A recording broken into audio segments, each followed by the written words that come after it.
What's going on, everyone? Welcome to another episode of Football Unfiltered. You know what? This is the best time of the year. We got Football Unfiltered World Cup edition. This is the best time of the year for us as football fans, and then we can wait to get into it. So, my name is Carl Phillip. I'm your host, and I have my co-host tonight, Alain Levy. What's going on, my brother? Hey, coach, man, I'm here. I'm good, excited, happy. Let's Yeah, do man. this. So for our fans out there, we know that you guys are watching the game. So it's okay that you can catch our episode a little bit later. So we're gonna try to keep it as short as possible, so you guys can get back in the game. So I know that you guys been waiting on us, especially after what happened this weekend, to talk about the game going on and the game that just happened. So Alan, before we go into details about the different games, uh, how's your World Cup so far? Your World Cup experience so far? Man, my World Cup has been fun, exciting. I am surprised to see how many fans are out there. Those stadiums are filled. So all the noise that we heard about, people not participating, not coming to the games, yes, the tickets are kind of pricey, but you know what? I think the fans, the true fans are realizing, you know what? It's a one lifetime event happening here in the US, Mexico, and Canada, especially in the US because we live in the US and I'm seeing a lot of fans showing up. I know we're going to jump into this, but I want to give kudos to my Haitian community for stepping up and supporting the Grenadiers. They went and did everything that they could last night to win a game, but this is sport. Things don't happen your way all the time. But guess what? Friday is going to be D-Day. This is gonna be our day. So I'll stop right there, coach, and I'll let you talk. See, I'm hyped up tonight. I'm hyped up. You are really hyped up, but you're right, man. At the end of the day, soccer is the game for the fans, and the fans, as the fans have answered the calls. With everything leading into the World Cup about the ticket prices and everything else going on in the world, so there were like some people were kind of nervous about the games and are the stadiums gonna be filled, et cetera, et cetera. But the fans, the true fans, and the billions of people watching the World Cup over the world, they responded. You could see, I mean, you can feel the atmosphere, the sense of pride from all the countries participating, especially from the fans. And at the end of the day, football unites people, right? This is a unity. This is a time. My best thing so far was to see the Orange Sea today. Oh my How orange, all the those orange people, army. Oh my the God. Orange Army, yeah. So see all how these people just you know stay with the bus, going with the bus. I mean, this that was a beautiful scene, and especially uh, the those guys, the pregame shows. I think the pregame shows has been exceptional, depending where you watch the game. I think Thierry Henry and Zlatan are just phenomenal with the way they make the World Cup Mm. interesting, and also it's good too because in the past, you got, I mean, you still got Alexi Lalas in there, but to have a different opinion from especially guys like Thierry Henry, who's been part of the CBS broadcast Mhm. for the Champions League and have him covering the World Cup for the English, for people watching in the US, especially on Fox. I think those guys are amazing and they're doing a great job. But enough of that. Let's uh, let's talk about the elephant in the room, huh? We got Ale rocking his Haitian jersey. So, Ale, not to go into the emotions, I know what happened. So, what was the first thing, when you're looking at the experience of the game, the pre-game, what was the first thing that stuck with you after yesterday? I mean, I will say for me, looking the first scene that struck me was, I mean, I saw Haiti was going to play, right? But I saw the players like walking out, of the locker room. And I said, no, is that really happening? Is that really happening, man? And I saw Placide. He was at the head of the team, and then they were walking out, and then they kind of or warm released the up. Haitian flag, Yeah. on the course. And then I saw this happening. Like I said, oh my goodness, this is actually happening. I think for me was I that was it for me. Like seeing that flag, seeing our players, our boys walking out, holding their head high. Yeah. They were walking, but they deserve to be there. It's not like we got there by chance. We've earned our spot in this World Cup. So I was really happy, very proud to see that. When they sung that Dessalinienne, I saw all the Haitian, standing up, and singing the song, and I was just standing up. I wish I was in the stadium, but I'll be there. I'll be there soon, right, to watch one of those games.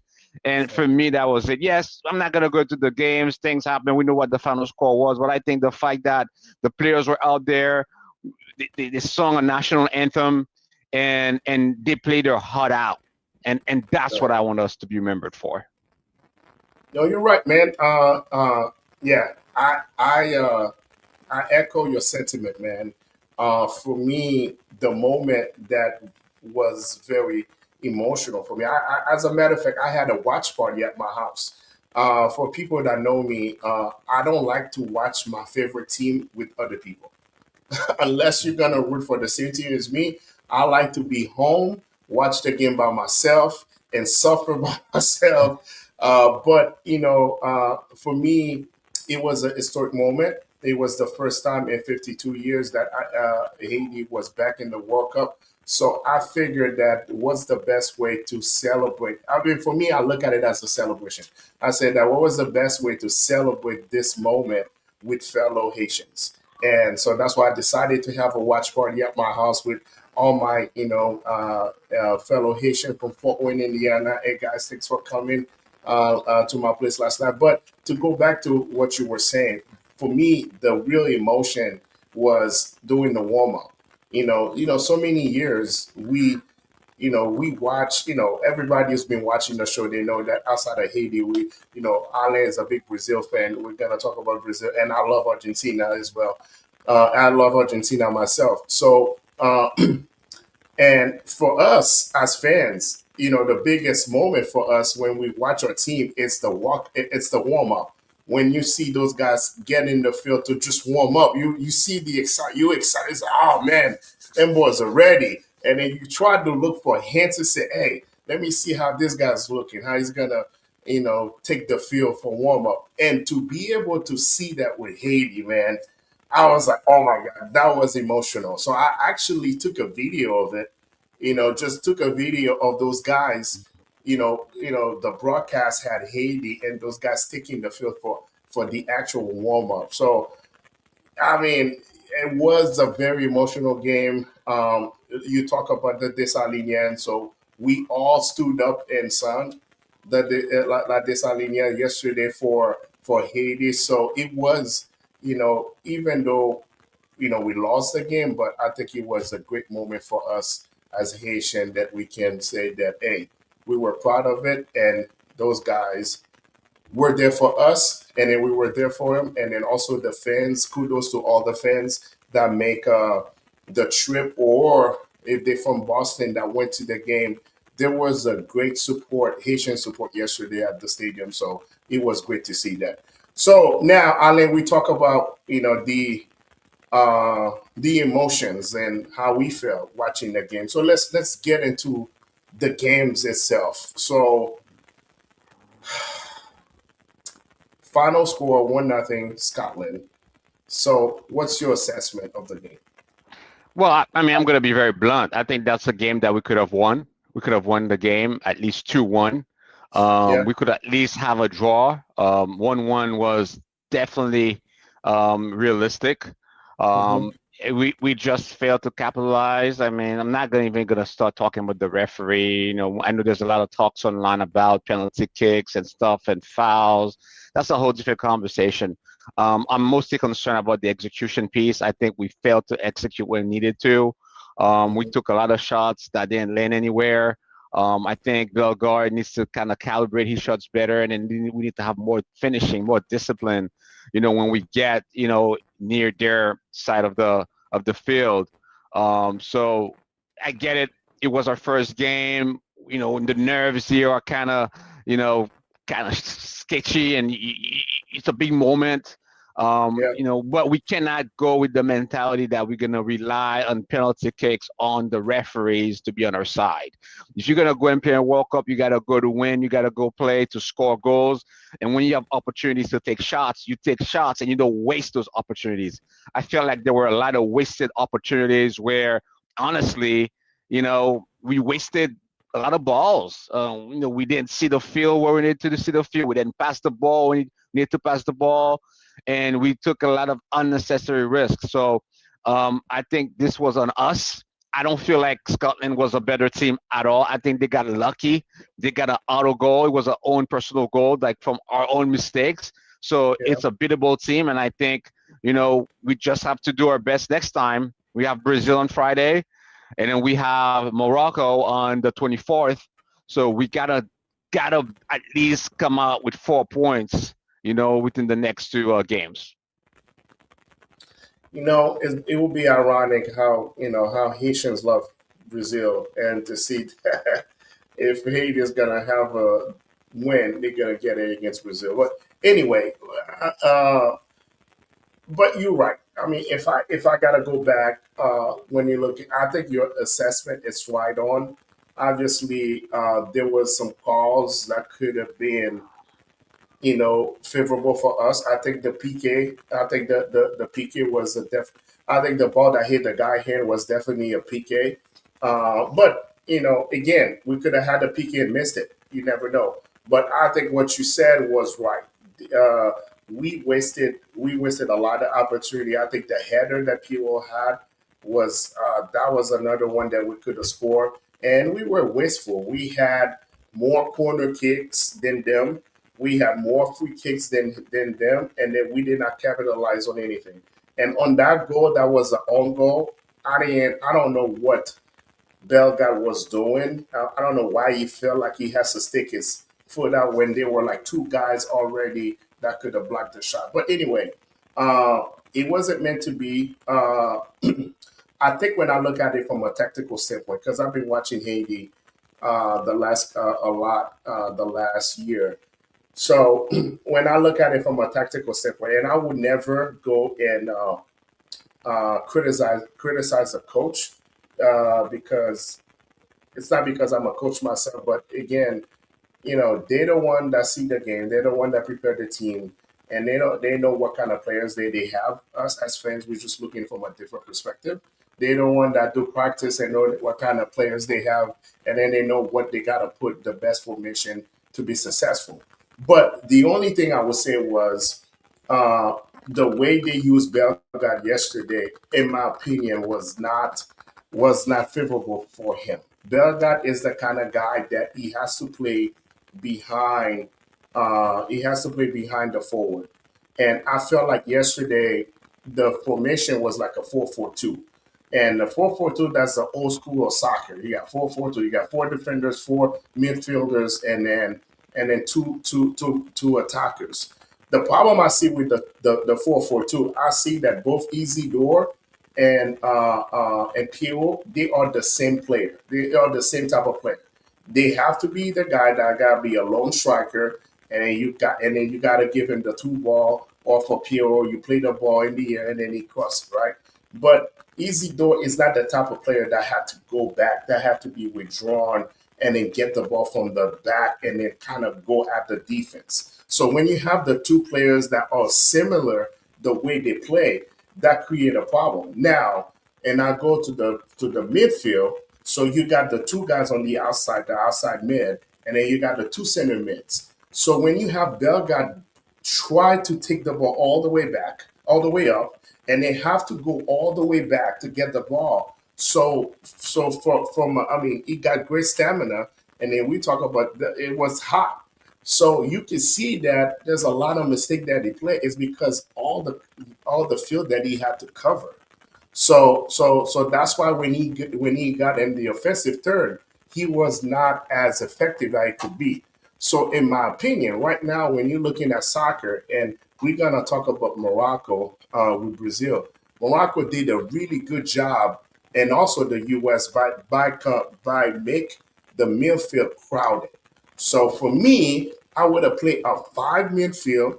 So you got two guys playing defensive mid, or we call holding mid, and then you have Belgrade in front of them. Plus you got the two outside, and then you have a lone striker. So because when it comes to soccer, the battle of the midfield is the most important thing. You got to be able to possess the ball, to hold the ball. And I feel like at times our midfield was too stretched out. And then that's why I feel like Belga did not play the best game. It's easy to criticize people, but as coach, you have to put your players in a position to be successful. So I felt like yesterday, when you play against a team with Scotland that have high energy, that play very physical, the way you gotta keep it, you gotta be able to hold the ball. So I believe that for me, the three best player for Haiti yesterday was Providence, Experience. Those guys were amazing on the left side, and also I did play a really good job, really good game yesterday as well too. He was very solid in the air. He was winning a lot of balls, but again, we love things to be hard, right? We love the hard road for Haiti. That's what we love. We love challenge. You're right. My after the game, I was very disheartened because I was like, man, that was that game. That was the game that we needed the most. But listen, we have to play what's on the schedule, so we have to move on. That's one thing about the games. You gotta have short term memory. We have to move on and focus on Brazil, regardless of who we play. That's who we gotta play. We gotta focus on Brazil. So hopefully, good thing is we didn't have anybody that get hurt yesterday, so that was always a good thing. We didn't have any red cards. I know, Alain, that was one of your biggest concern when we Yep. talk about it. So that's also a good thing. So we just got to get ready and play Brazil on Friday. So that's all we got to do and make the best out of the game. So speaking of Brazil, as so Brazil Morocco 1-1. Uh, what do you think went wrong for Brazil in that game? Yeah, it's simple. They don't have a midfield. They don't have someone that can really dictate the pace of the game. They need that middle guy, that Cruz. They don't have that guy. I know that's the role they want Neymar to be playing, but we don't have a Ronaldinho. We don't have that player. I feel like Brazil is all over the place. I think everybody's trying to do everything sometimes or most of the times, and then they're relying on their individual talent to play. And Vini is running all over the place. Sometimes he plays defense, sometimes he's on the right, sometimes if I feel like everything has to come through Vini. Vini cannot win a game by himself. Okay, he's not that guy. He's individually gifted. I will give him that, but Vini cannot take the team on his shoulder and lead the team to victory. So we need that person. I don't know who it is. I'm not sure if Neymar is going to be fit enough to come back and show us that he's the guy. But I don't see Brazil going far in this tournament. I think they got lucky, honestly. They got lucky. I feel like because Morocco could have scored at least two more goals. There are some missed opportunities, but Brazil is beatable. I mean, I'm telling you, if Haiti honestly realizes, you know what, we can calm down, dictate the pace, control the ball, don't waste opportunities, I don't see how impossible it is right now. Honestly, because it's Brazil and I respect Brazil, I will give it a 40-60. I think there's a 40% chance that Haiti wins the game. There's a 60% chance that Brazil wins the game. If we don't get a goal in the first 15, 20 minutes of the game, I think there's going to be more pressure on Brazil, and I think we're going to have a chance. If they get to score within the first 5 minutes, it's going to be a long night. I like your optimism, man. So Okay. I Okay. like no seriously. I like your optimism and I want to believe you, but we gotta think about it, man. We're gonna play against a pissed off Brazil who's just gonna face the music of their own people, and then they have to play Haiti. So so Mhm. and that's my biggest thing. You got when you have a team with that type of caliber player, and then they are pissed off. I mean, you think about it. Everything that you're saying, they hearing it as well too from their own fans, their own people. And they know that. They know that as well too. So you all right. So I think for me, uh, Neymar is not going to play midfield. I mean, and I don't know what you meant by midfield. Was it somebody that a creator? I don't know if Yes, that's what you meant. that can pass Yeah, the balls, yeah, manage the game. Yep. but Neymar's gonna play like a withdrawn forward. He's gonna create. But I think the biggest problem with Brazil. So I'm gonna say this guy's name. His name is 18-year-old Moroccan Ayub Buradi. That kid by himself neutralized the entire Brazil midfield. 18-year-old kid that was playing for the U21 France last year and then decided to play for Morocco in the World Cup. This kid, he's pure class. I could understand how this kid by himself put both Casimiro and the other guy in his pocket. He had both guys in his pocket.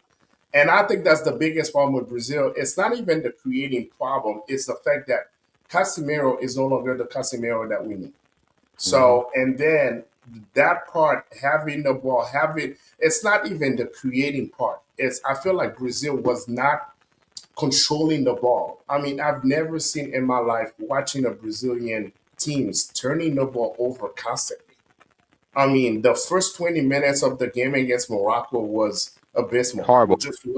Just watching. I mean, I've never seen Brazil turning the ball. Those guys could even keep the ball. So I think that's the biggest problem I see with Brazil is that guy that's gonna contain the midfield, just like the kid from Morocco. Because at one point Brazil took over the game. The momentum shifted a little bit, especially in the last 20 minutes of the first half, and then also in the first 20 minutes in the second half.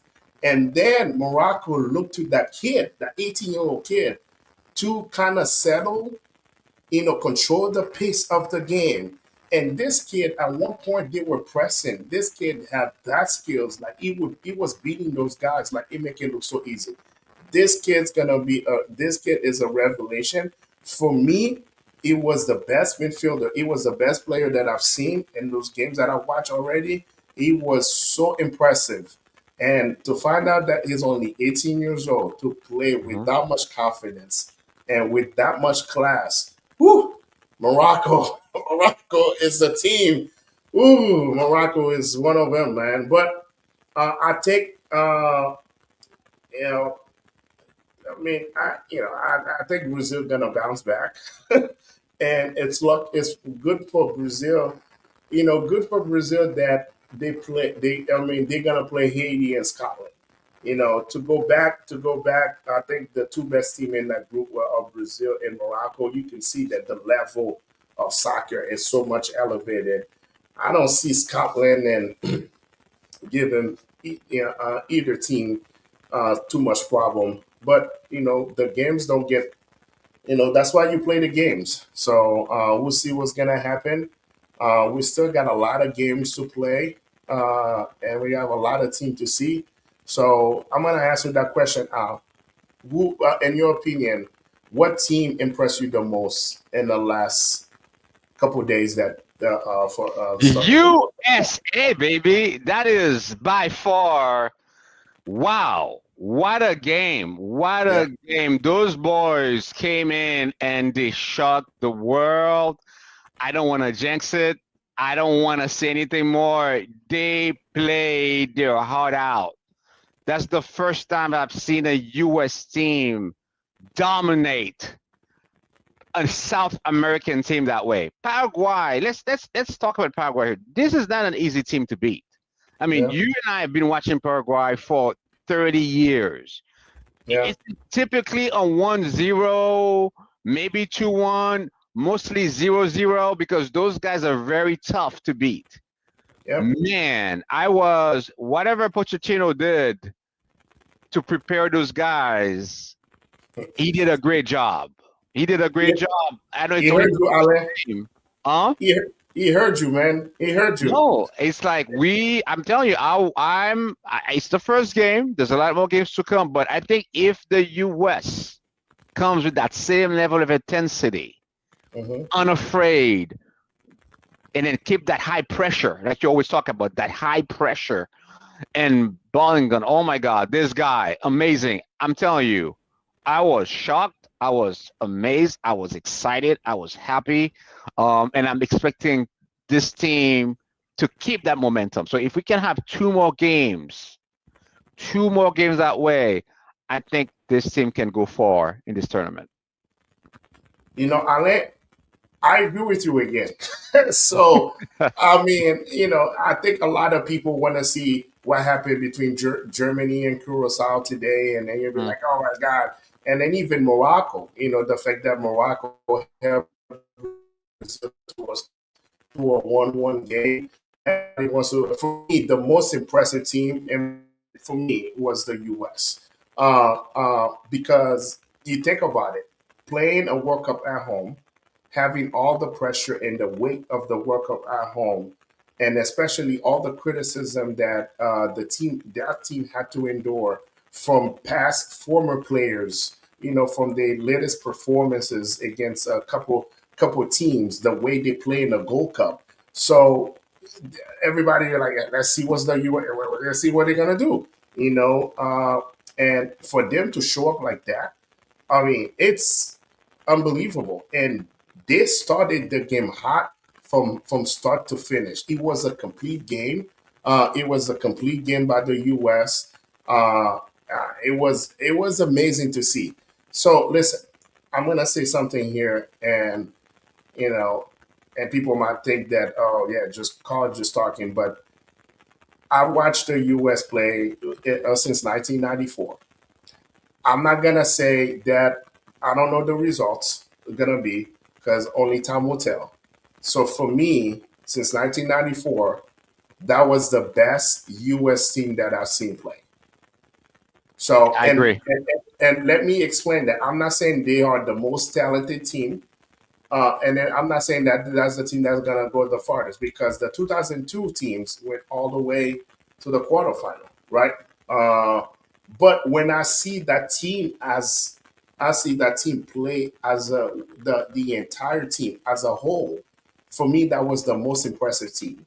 The way they move the ball, the way they dominate the ball, uh, the way they dominate the ball, and then you looking at they were playing a South American team, and and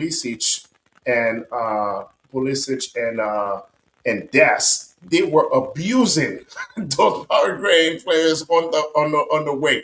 I mean, I'm talking about abusing. So for me, that was very impressive. And Flo, whew, Balogun, I mean, this guy, he's a finisher. I love him. And then I saw him play against Germany. It was very impressive in my opinion. And then I saw him also play another game. It was one of the friendly that they played. So I believe that the U.S. I mean, the most. I always say the most difficult game in the World Cup is the first game, right? Because you got all the nerves, and you got guys playing in a World Cup for the first time. I mean, the World Cup is a different tournament. I don't care what people say. The World Cup is a different tournament because you representing your team, all the emotion that come with it. So I always think that the World Cup is the first. The first game is the most difficult game. Now that you calm the nerves down, so now you can get ready for the second and the third game. And for the U.S. to play in that fashion, to be that dominant, in my opinion, that was the best performance that I've seen so far in the World Cup. So I know Jeff Polica say who are the best three players on the Haitian team. So I'm gonna say it again for him. For me, it was Providence experience, and Ade. So for me, those are the three guys that I believe were exceptional in my opinion for the Haitian team. So Ale, we got a couple games coming up. Obviously, France hasn't played yet. Portugal has not played yet. Argentina has not played yet. So, what team are you most excited to see uh, coming forward, I going want to see forward? France. I want to see France. There's no doubt. I think the France Senegal game is going to be a big game for France. They always kind of struggle with those African teams in the World Cup, and I'm curious to see how they're going to perform against Senegal. I don't think it's going to be an easy game at all. So I'm looking forward to look and watch that game. I think Argentina is going to cruise past Algeria. I mean, Argentina has the easiest group in the league because they want Messi to win his second World Cup, so they're gonna pave the way for Come him on, to get there. come on, Ale, man. Can Come I on, can I Ale. can I can I finish, sir? Can I finish, sir? Yeah. Come on, So man. yeah, so I think Argentina will easily score 4 goals on Algeria. That's like guaranteed. Um, I'm so sure of it. There's no way Argentina is losing that game. And then Portugal, it's Portugal is favored to win the tournament for some reason. So I'm curious to see how they're gonna play with all those mega stars playing in between like Arsenal and PSG. They have a bunch of players on that team. So I'm curious to see, how that team's gonna come together with Cristiano Ronaldo still on the team and still, want to make an impact. So I'm curious to see how the dynamics gonna be. But I will say for sure the biggest game for me is gonna be France Senegal and see how France, with Dembele, Mbappe. I know Mbappe is the captain, but Dembele is the kingmaker here. So we'll see if there's going to be any ego issues within the French team. Yeah. We got a couple of people before I kind of say something about what you said. We got a couple of people that say hello. So Miguel, hey, what's going on from a Football Unfiltered team? Thanks for tuning in and watching and watch us. Also, Jeff Polika asked a question. They said, "What did you think of Piero?"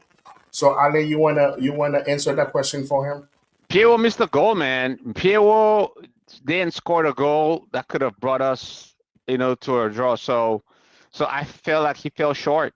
I'm sorry. I feel like our strikers didn't deliver. Since you only talk about PO, I'm going to talk about PO, but I feel like Isidore also fell short. I think there was a lot of, failing. I need a PK and not really trying to capitalize on the opportunities.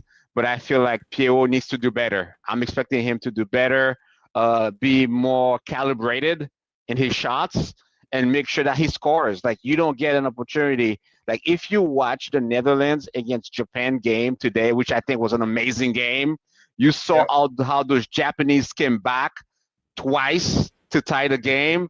Incredible. And those guys are not the tallest guys. They're not the biggest players, but they play together as a team and they were able to equalize the game. So I'm expecting Piero to do way better. And I expecting Isidore to step up and show us what he really can do. Yeah. So I think Pierrot. So obviously Jeff thought that Pierrot was very good. So hey, to each his own. It's hard to criticize forward when they don't get a lot of balls. So you're right. As a forward, you gotta score on your opportunity, right? And he had a great opportunity for the header, and he didn't capitalize on them. But I think the service were not right. I think that of midfield, I kind of go back to what I was saying is the way Bellegarde and the way they use that midfield. So I feel like that midfield was very stretched. So because of that, they couldn't get the right ball to the forwards. So that's something that I hope that next against Brazil we do a little bit better.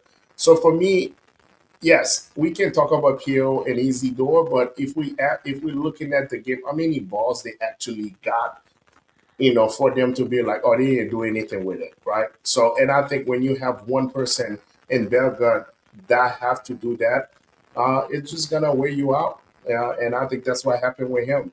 So I think that I was very shocked that they didn't play Seymour. I thought that Seymour in one of the when we played New Zealand, he looked really good against New Zealand, and then they didn't play him.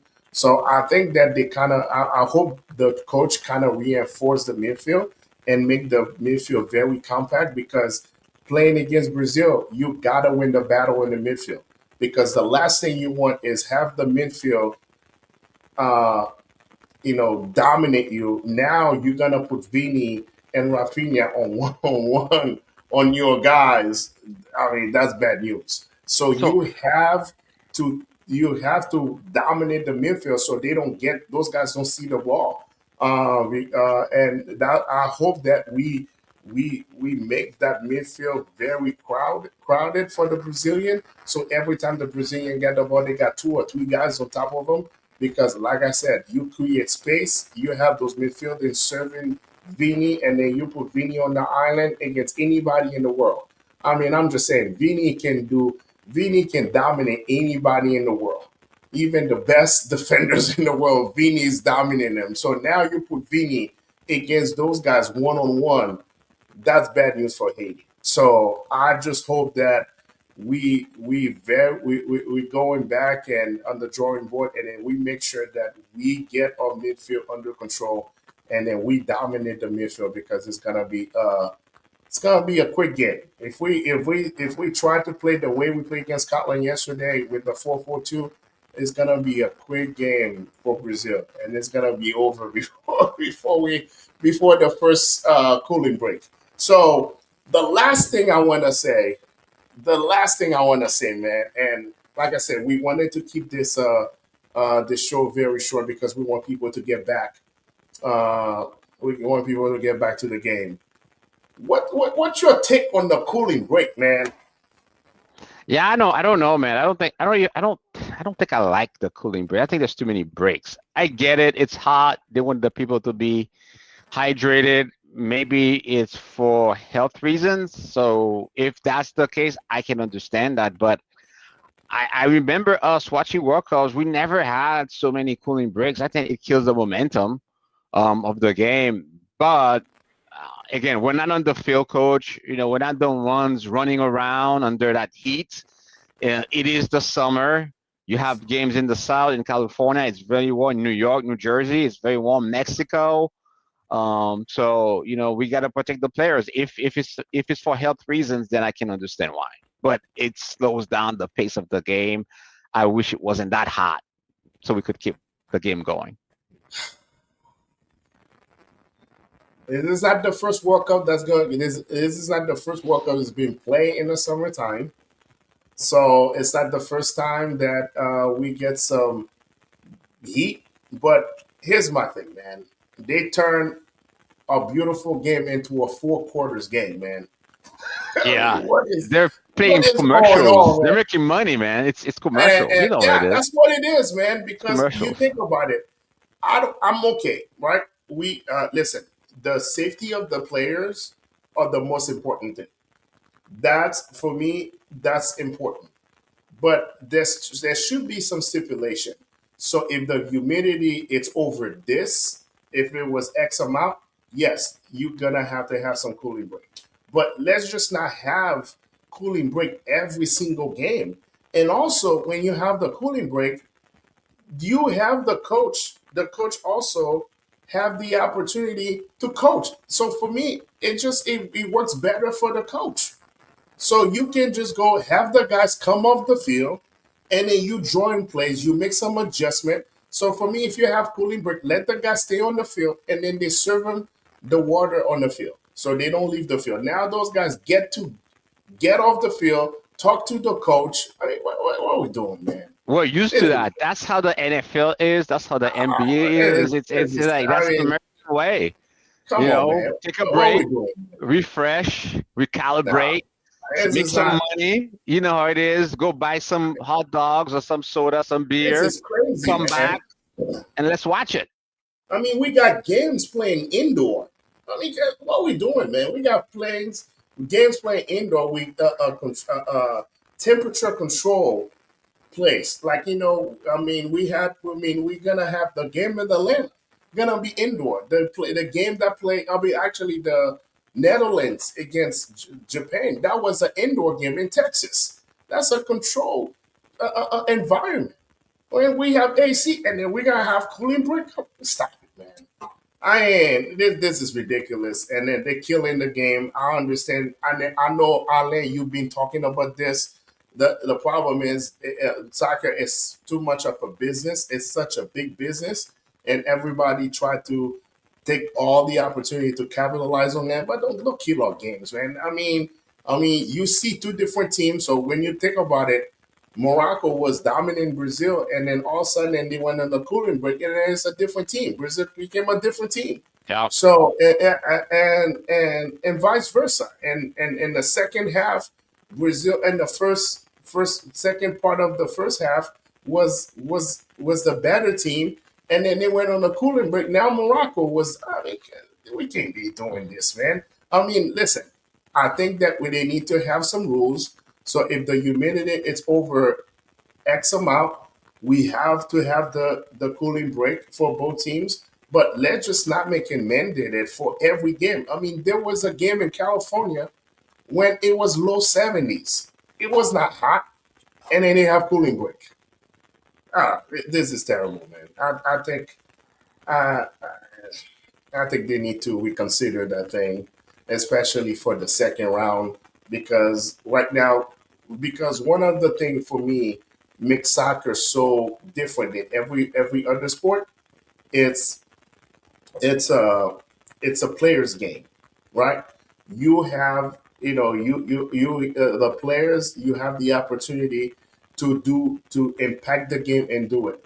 Now you put, and that's why I remember when I coached my kids, I was like, unfortunately in soccer we don't have timeouts. There's multiple times I wish I could call timeouts to get the team together, right? But when you're looking at it, man, it's just like now we have timeout, we have guys getting off the field, and coach are making changing the game. I don't like it. I don't like it at all. I wish it can go away in the second round. So anyway, it was good, man. So I enjoy it. We're just at the beginning of the tournament. This is a tournament is so far. I think from a fan perspective, it's very good. The fans showed out. The game have been very interesting. High level. We've seen some high level soccer, and also we've seen some not so high level soccer as well too. So it's just the beginning of the tournament, so I can't wait to watch the rest of the game. I'm surprised you didn't talk about Spain as one team that you want to look forward to Mm. watching. So, but we'll see. So for me, I'm gonna answer your question. Obviously, Argentina is my team. I want to see how Argentina gonna handle the first games being the defending champ. So you realize that Argentina, the two times prior that they were the defending champ, they lost the first game of the tournament. So they That's not did the happening this year. they. Okay. I'm just saying You they can did take they it to the lost bank. It's not they happening lost the first game. They lost the first game in '82, and then also they lost the first game in in 90 1990. against So Cameroon. what I'm saying Roger is, Milla. yeah, what I'm saying is, this is the first. That happened before. And Algeria, they have a good team. So we'll see. So I like to see. Obviously, I like to see France, because France is. Yeah, there's a lot of teams that I like. I would like to see. France, Argentina, obviously, Spain. I like to see Spain, and yeah, and like you mentioned, Portugal. I like to see how Portugal, Colombia. I want to see Colombia as well too. So we got a lot of teams that I'm looking forward to watching in the next couple of days. But anyway, Al, this is it, man. Take us home.